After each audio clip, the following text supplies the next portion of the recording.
عورت مرد سے پہلے کیوں بوڑھی ہو جاتی ہے؟ کیوں شادی ہوتے ہی چند سال میں بیٹی اپنی ماں کی بہن دکھنے لگتی ہے؟ خوبصورت سے خوبصورت عورت کا جسم وقت سے پہلے ہی ڈھلنا شروع ہو جاتا ہے اور بدنما ہونے لگتا ہے۔ مرد شادی کے چند سال بعد اپنی ہی بیوی کا چھوٹا بھائی دکھائی دیتا ہے۔ اس صورتحال کا ذمہ دار کون ہے؟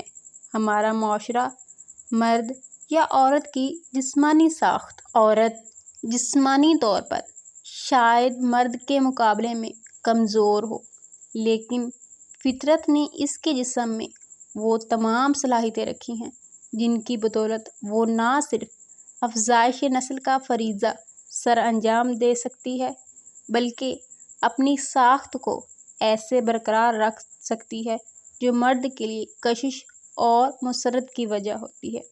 لیکن ایسا کیوں ہے کہ ہمارا معاشرے میں اس معاملے کے برعکس چلتے ہیں؟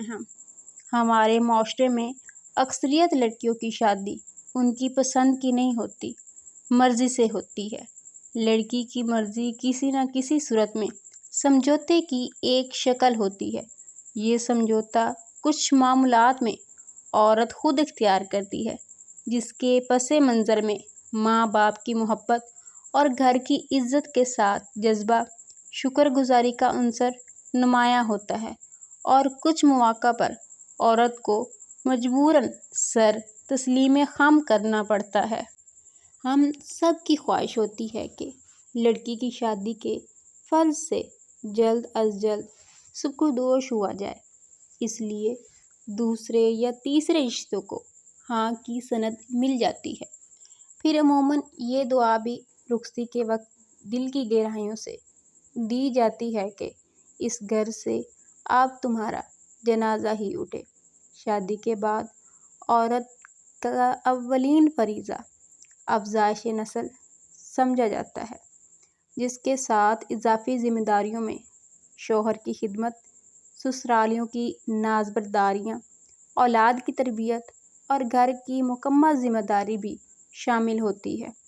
7 سالوں میں 6 بچوں کی پیدائش اور بقیہ ذمہ داریوں کو بجا لاتے عورت کی عمر وقت کی رفتار کو پیچھے چھوڑتے ہوئے کئی منازل طے کر جاتی ہے۔ اب 30 سال کی لڑکی اپنی 55 سالہ ماں کی بہن دکھائی دیتی ہے۔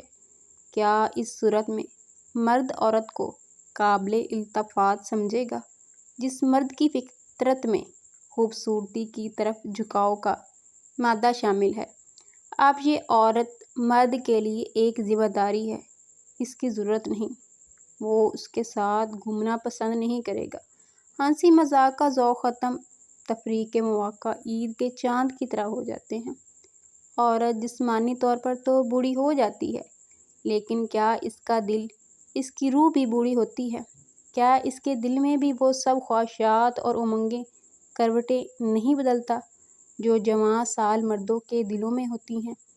ہمارے سماج کی لامتناہی المیوں میں سے ایک المیہ یہ بھی ہے کہ ہمارے ہاں عورتوں کے مسائل کو طہارت، پاکیزگی، مباشرت، مخصوص ایام اور بچوں کی پیدائش تک محدود سمجھا جاتا ہے، اور ہمارے تمام تر تحقیق انہی مسائل کے متعلق ہوتی ہے۔ عورت کے جذبات، خواہشات، نفسیات اور ضروریات کو مسائل کی سند حاصل نہیں۔ ہمیں سوچنا چاہیے کہ کیا وجہ ہے کہ گھر میں 20 سال تک بابا کی لاڈلی کہلائی جانے والی لڑکی شادی کے 5 سالوں میں بابا کی لاڈلی کے منصب سے اتر کر خاندان چلانے والی بوڑھی کے درجہ پر فائز ہو جاتی ہے۔ ہمارے معاشرہ میں عورت مرد سے آزادی نہیں چاہتی، یہ مرد کے ساتھ جینا چاہتی ہے، اس کے شانہ بشانہ زندگی کے سب رنگ دیکھنا چاہتی ہے۔ بس مردوں پر لازم ہے کہ وہ تمام خواہشات جو وہ اپنے لیے رکھتے ہیں ان میں خواتین کو بھی شامل کریں۔ صرف اچھا کما لینا ہی ذمہ داری نہیں، اچھی اور پرمسرت زندگی کے لیے ساتھ لے کر چلنا بھی ضروری ہے۔